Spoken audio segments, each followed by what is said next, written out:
Embrace it? I'm telling countries, accept reality. Fiat money is moving digital. The developments in crypto bots, unbacked and backed, they're happening with exponential speed. So yeah, you can try to lock your country away from this. Good luck with it. So yes, I'm telling my members, understand it and then decide for yourself how we are going to operate in this world. But do not close your eyes to reality. People have no idea how bad that's going to be. In every aspect of your life will be controlled by the government. Absolutely everything. Oh, I'm sorry, you don't have enough money in your digital wallet to buy that gasoline-powered car. But we have some beauties over here. These like non-gas guzzling electric cars that have a footprint about 200 times the average gas car. It's everything. They can restrict anything you want to do, anything you want to buy. You'll have to get government permission to buy it. That's what's going to happen. We already have FedNow, the Bank for International Settlements, their Enbridge pilot, that went well. They're coming out with Project Icebreaker, which is the retail CBDC cross-border transactions. All of this is going on, and even though I know some states are trying to limit it or even outright ban a central bank digital currency, I don't see it.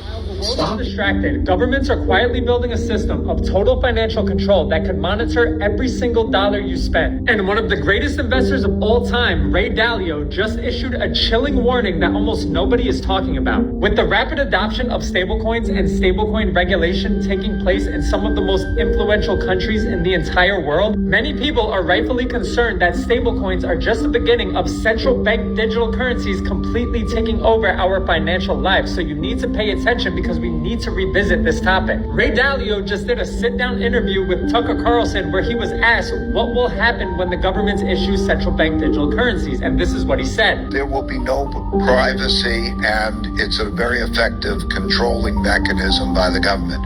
What I mean is all the transactions will be known. All transactions done with digital currencies will be known, which is good for illegal activities, getting control of illegal activities.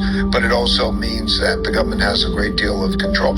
For example, they can tax that way. They can take your money. They can establish foreign exchange controls and the like.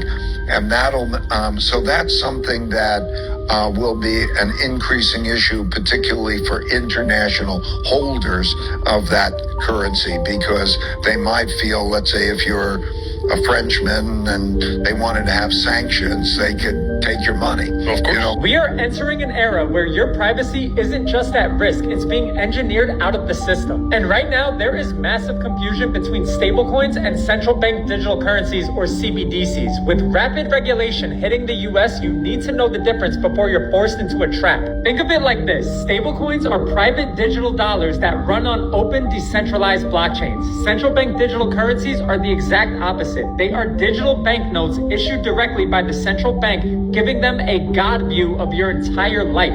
Dalio said that CBDCs will likely be done soon, but they won't be a great store of value because governments can debase them at will. And this is exactly why he holds Bitcoin. He famously stated that Bitcoin was built for an apocalyptic world, and with the AI revolution accelerating, unsustainable government debt hitting a tipping point, and geopolitical conflict spiraling, we are living in the exact scenario that Bitcoin was designed for. While CBDCs offer convenience for the elites, they threaten your very sovereignty as an individual. Bitcoin is the only asset that doesn't rely on a central authority to give it value in a crisis. Right now, we are at a crossroads. One path leads to a digital dystopia of government surveillance, and the other leads to individual financial freedom. Do you choose convenience or do you choose privacy? Ray Dalio has already made his choice, and it includes a 15% allocation to gold and Bitcoin. But I want to hear from you. Do you think we will be forced to use a mainstream CBDC within the next 10 years?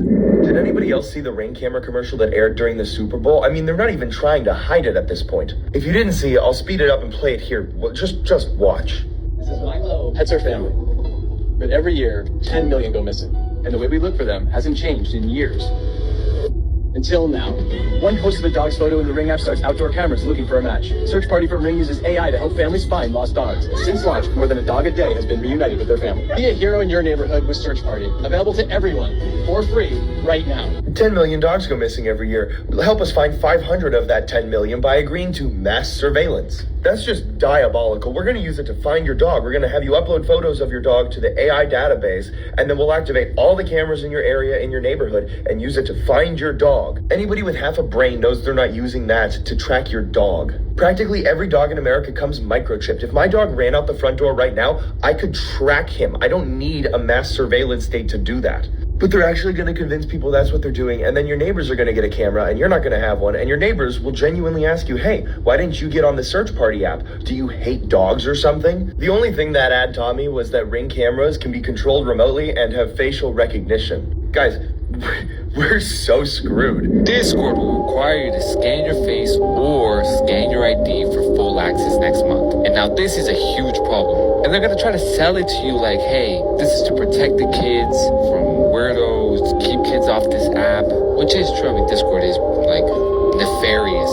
All the activities, it's up there with Telegram, bro. But to believe that that's all this is meant to do is very naive. I mean, this just kind of adds more to the fear of a surveillance state. And I know that's a little bit far-fetched or something that you may see as, like, you know, small. But the more companies like Discord and other apps start to ask for your ID or for a face scan to make sure you're old enough to be on the internet is closer to, you know, a surveillance state where they're, you know, so just search up the book 1984 by George Orwell. That's what this all feels like, especially the Ring thing I talked about yesterday and the AI stuff. I mean, it's a real possible future. So there's something big happening to the world right now that almost no one is talking about. And I think in the long term, this is going to change the way we all live our lives. And I'm talking about digital ID. This government will make a new free of charge digital ID mandatory for the right to work by the end of this parliament. Let me spell that out. You will not be able to work in the United Kingdom if you do not have digital ID. Now, it might sound like it has nothing to do with economics or finance, and maybe it sounds boring, but the truth is, this is one of the most important changes that governments are pushing right now, and it's happening almost everywhere at the exact same time. In the US, at least 25 states have already launched digital driver's license programs. That means you can now pull out your phone instead of your wallet when you check into a flight, for example. And in Europe, they passed a law last year that makes it a requirement for all member countries to roll out a national digital ID wallet by 2026. In China, they just launched their version this summer, which links it to their social credit system. Countries like South Korea, Singapore, Nigeria, the United Arab Emirates are already doing this with their digital IDs. Now, you might have heard of digital IDs before, but I don't think most people really understand what it is because it's not being debated or talked about in Congress. It's not really trending on CNBC. And most people probably don't even realize that this is actually happening. But what's interesting, though, is that the United Nations has made it one of their goals, quote, legal identity for all by 2030. And the people funding it, of course, the World Economic Forum and the World Bank. And now Europe and the US are writing all of this into law. In just the last decade, the number of national digital ID programs have doubled. Today, over 100 countries either have one or are building one right now. And when I first thought about it, at least on paper, it sounds kind of nice. It promises to cut down on fraud and make travel easier, and it onboards about 1 billion people who don't have any legal ID. But once you look into how much power this will give the governments of the world, you're going to be shocked. Once your entire identity is digital, whoever controls that ID can control a lot of power. And I don't think RFK Jr. is exaggerating when he said that this is turnkey totalitarianism. It lays the groundwork for global medical surveillance of every human being. So in today's video, I want to help explain exactly what this is, how it's going to work, how it's going to tie into our financial lives, and what you should be prepared for. So with that said, let's get into it. Hi, my name is Andre Jick. Hope you're doing well. Cover the finance and stay for digital IDs. So before I get into the details of how governments are planning to roll this out, let me first explain what a digital ID actually is, because I think when most people hear that, they just imagine it's a picture of your driver's license saved to your phone. And it kind of is that, but it's also a lot more than that. So a digital ID is a secure electronic form of ID that verifies who you are. Usually it's built on top of an app on your phone, and inside that app is all your personal information, which is then verified by a trusted authority like a company or a government. But there is a big difference between the physical version and the digital one, because digital IDs use something called biometric data, which are things like your facial recognition or fingerprints, with cryptographic encryption, so they're a lot harder to fake. And once you've been verified, that ID becomes reusable. Examples: 3 continents, 3 time periods. Rome, Weimar, Zimbabwe, different contexts, same pattern. Foundation, debasement, crisis, collapse, every single time. Now let's talk about America. 2026, January 23rd, 2025, President Trump signs executive order strengthening American leadership in digital financial technology.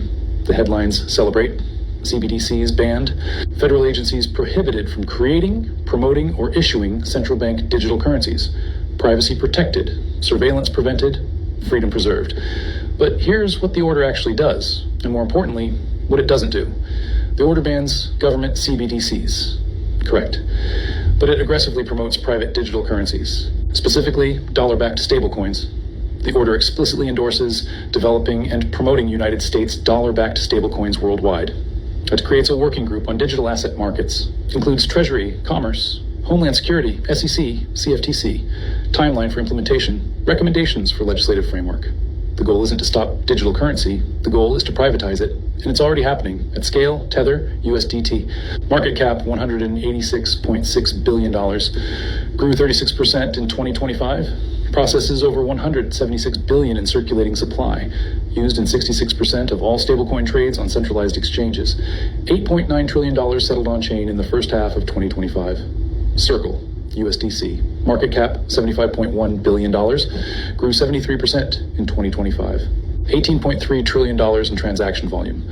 Preferred by Visa, MasterCard, BlackRock, regulated, compliant, trusted by institutions. Total stablecoin market, $300 billion. Grew 50% in 2025. $33 trillion in total transaction volume. Projected to hit $1 trillion in monthly flows by end of 2026. Treasury Secretary Scott Bessent predicts $3.7 trillion by end of decade. These aren't small numbers. These are monetary system numbers. And they're growing exponentially. Every day. Every hour. Now here's the critical part. The part they don't want you to understand. These stablecoins are digital dollars, pegged 1-to-1 to the US dollar. But they're not US dollars. They're private currencies, created by private companies, backed by reserves these companies claim to hold. Tether holds reserves in cash equivalents and U.S. treasuries. Circle holds similar reserves. But who verifies? Who audits in real time? Who guarantees?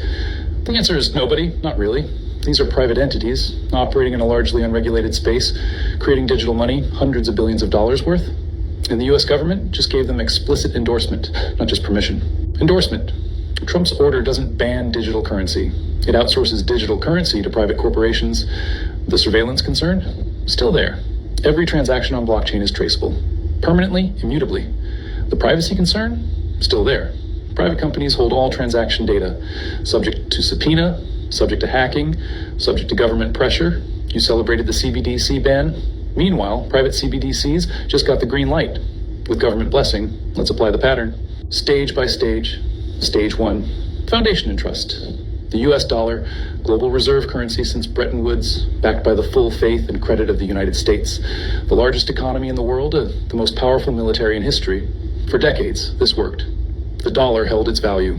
International trade settled in dollars. Central banks held dollar reserves. Oil priced in dollars. The foundation was solid. The trust was real. Check. Stage 2, expansion and debasement. Here's where it gets interesting. The money supply. M2, December 2025. $22.4 trillion compared to March 2020, $15.3 trillion, increase of $7.1 trillion, 46% expansion in less than 6 years. Where did this money come from? The Federal Reserve, quantitative easing, bond purchases, monetary stimulus, COVID relief, infrastructure spending. The printing press ran hot, very hot, and it's still running. U.S. government borrowing, fiscal year 2026, first 4 months, $696 billion deficit, $43.5 billion per week. The Congressional Budget Office projects $1.8 trillion deficit for the full fiscal year. National debt, $38.5 trillion, grew by $2.25 trillion in the last year alone, $8 billion per day. Interest on this debt, over $1 trillion annually, 15% of federal spending, more than Medicare, more than defense, just interest.